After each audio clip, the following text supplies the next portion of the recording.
warahmatullahi wabarakatuh. Alhamdulillahilladzi anzalal Qur'an hudan linnasi wa bayyinatin minal huda wal furqan alladzi khalaqal insana fi ahsani taqwim. Asyhadu an la ilaha illallah wahdahu la syarika lah wa asyhadu anna Muhammadan abduhu wa rasuluhu la nabiyya ba'dah. Allahumma shalli ala Muhammad wa ala alihi wa ashabihi wa man tabi'ahum bi ihsan ila yaumiddin.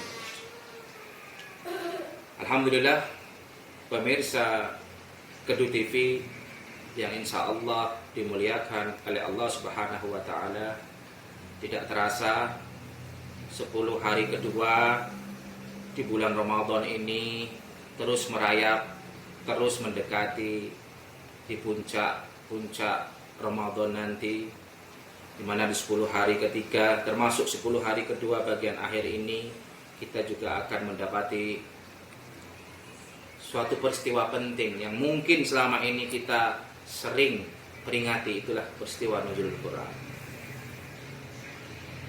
Ada yang menyampaikannya 17 Ramadan. Selain itu di 10 hari terakhir juga termasuk 17 Ramadan ke atas, beberapa ulama ada khilaf di sini tentang akan ada suatu malam ya, khairu min alfi syahr, lebih baik daripada 1000 bulan.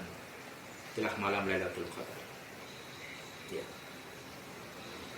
Kalau di kajian yang sebelumnya, jadi kita membaca surat At-Talaq atau kita mentadabburi serta mempelajari dan meresapi apa yang disebutkan oleh Allah dalam surat At-Talaq ayat 2 dan 3, di mana tujuan akhir dari berpuasa la'allakum tattaqun, ya ayyuhalladzina amanu kutiba 'alaikumusiyam kama kutiba 'alal ladzina min qablikum la'allakum tattaqun. Di mana sudah kita kumpas dalam konteks individu, konteks berjamaah, dalam konteks bisnis, dalam konteks bernegara. Jadi semestinya kita itu memang pasca Ramadan mendapatkan gelar orang yang bertakwa.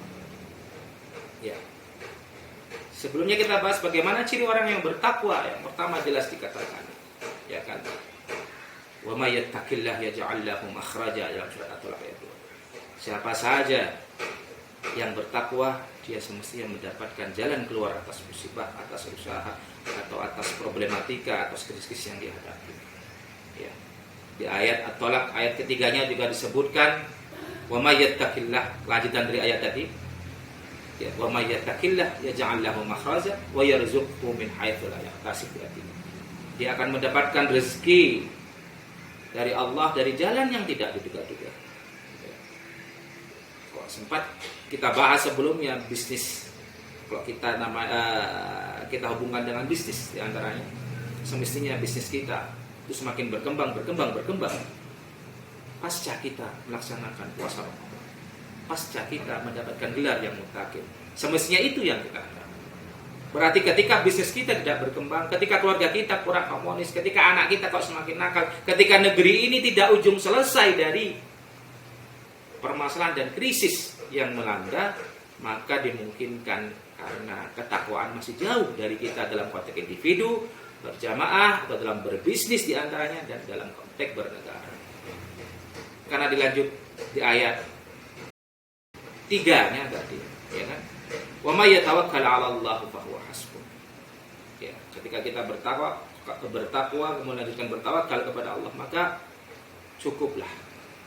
Allah akan mencukupi berbagai hal yang akan kita atau yang sedang kita lakukan. Kemudian apa hubungannya ketakwaan tadi dengan nuzulul Quran? Jelas di dalam surat yang kita hafal di dalam Al-Baqarah ayat 2. Alif Lam Mim, dzalikal kitabu la raiba fihi. Itulah Alkitab, Al-Quran, la raiba fihi, tidak boleh ada keraguan di dalamnya. Jadi sekali lagi, Di Alif Lam Mim Al-Baqarah yang kita mungkin sudah hafal ini, di ayat kedua jelas. Dzalikal kitabul la raiba fihi. Itulah Al-Qur'an yang tidak ada keraguan di dalamnya. Hudal lil muttaqin, petunjuk bagi orang-orang yang bertakwa. Jadi kalau kita ingin mendapatkan gelar yang muttaqin, orang-orang yang bertakwa, kalau kita ingin dikatakan orang yang mendapatkan ciri-ciri sebagai orang yang bertakwa tadi, yang dua hal tadi saya sampaikan di awal, maka semestinya jadikan Alkitab, Al-Quran ini, dan kita tidak boleh ada keraguan, jelas la raiba fihi, tidak boleh ada keraguan di dalam meyakini isi Al-Quran. Karena keyakinan dalam Al-Quran itu harus qat'i, harus pasti. Ya. Karena betul-betul tasdikul jazam, benarannya harus betul-betul yakin. Ya, dalam proses keimanan bisa kita buktikan bahwa memang Al-Quran adalah firman Allah dan Rasulnya. Jadi kita tidak boleh ada ragu, harus yakin 100% agar kita menjadi orang-orang yang bertakwa. Dan di bulan Ramadan ini, ya, di 17 Ramadan yang kita peringati Nuzulul Quran, itu adalah peristiwa yang sangat amat agung semestinya, dan tidak hanya sekedar seremonial, tidak hanya sekedar dilakukan, diperingati, ya kan, dan disemarakkan begitu saja. Tidak hanya, walaupun itu boleh saja tentunya untuk syiar Islam, tetapi semestinya di mana di bulan Ramadan itu jelas adalah bulan turunnya Al-Quran. Dalam surat Al-Baqarah ayat 185 juga dijelaskan, Syahrul Ramadan alladzi unzila fihi Al-Quran. Bulan Ramadan, bulan yang di dalamnya diturunkan Al-Quran. Untuk apa Al-Quran tadi? Di Al-Baqarah hudal lil muttaqin, untuk orang yang bertakwa. Di Al-Baqarah 185 ini hudal linnas. Jadi bukan hanya untuk orang yang bertakwa. Bahkan apabila kita ingin disebut manusia, jadi ini jelas hudal linnas. Seruannya bukan hanya hudal lil muttaqin, bukan hudal lil mu'minin, bukan hudal lil muslimin. Tapi di sini hudal linnas. Jadi bulan Ramadan yang bulan diturunnya Al-Quran ini, maka semestinya menjadikan Al-Quran tersebut sebagai petunjuk bagi orang yang pingin dirinya disebut sebagai manusia, An-Nas. Karena An-Nas ini alif lam al-jinsiyah, seluruh yang mengatakan atau yang pingin dikatakan sebagai manusia, semestinya dia menjadikan Al-Quran sebagai petunjuknya hudal linnas. Bukan hanya itu, yang kedua, wa bayyinatin minal huda wal furqan. Wa bayyinatin minal huda. Al-Quran itu semestinya menjadi penjelas atas petunjuk tadi. Jadi apa-apa yang tidak jelas setelah Al-Quran itu kita jadikan petunjuk agar menjadi orang yang bertakwa, maka kita juga harus menjadikan Al-Quran ini penjelas terhadap permasalahan-permasalahan yang kita hadapi, penjelas terhadap apa yang tidak jelas, penjelas yang mungkin di satu ayat perlu dijelaskan di ayat yang lain. Ya kan? Jadi intinya Al-Quran bukan hanya jadikan petunjuk, tapi wabayyinatin minal huda. Dan Al-Quran insya Allah fungsinya juga bisa menjelaskan petunjuk tadi. Karenanya ketika kita ada permasalahan, carilah solusinya pada Al-Quran dan As-Sunnah.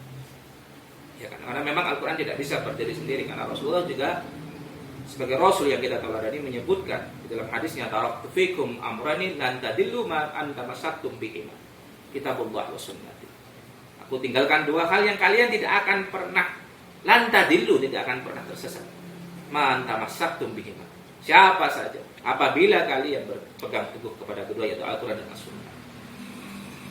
Jadi dihubungkan dengan ketakwaan dan yang kemarin sudah kita bahas, yang sebelumnya kita bahas, maka semestinya kita jadikan Al-Quran agar ketakwaan itu bisa kita dapat. Dan semestinya Al-Quran juga bukan hanya kita jadikan petunjuk dalam konteks individu.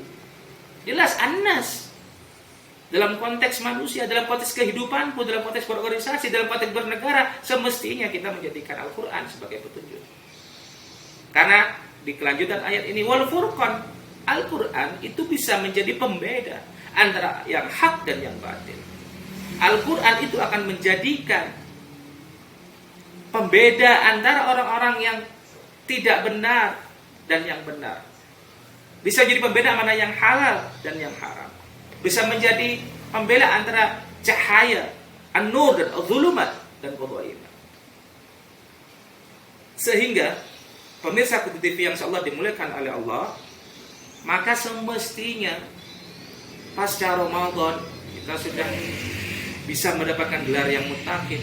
Pasca Ramadan semestinya ketika kita juga mendapatkan suatu momen yang sangat besar, yakni nuzulul Quran, ya kan? Di mana memang bulan Ramadan, satu Ramadan alladzi unzila fihil Quran tadi, maka semestinya kehidupan kita akan lebih baik. Keluarga kita semestinya menjadi lebih harmonis. Anak istri kita menjadi anak yang soleh dan soleha.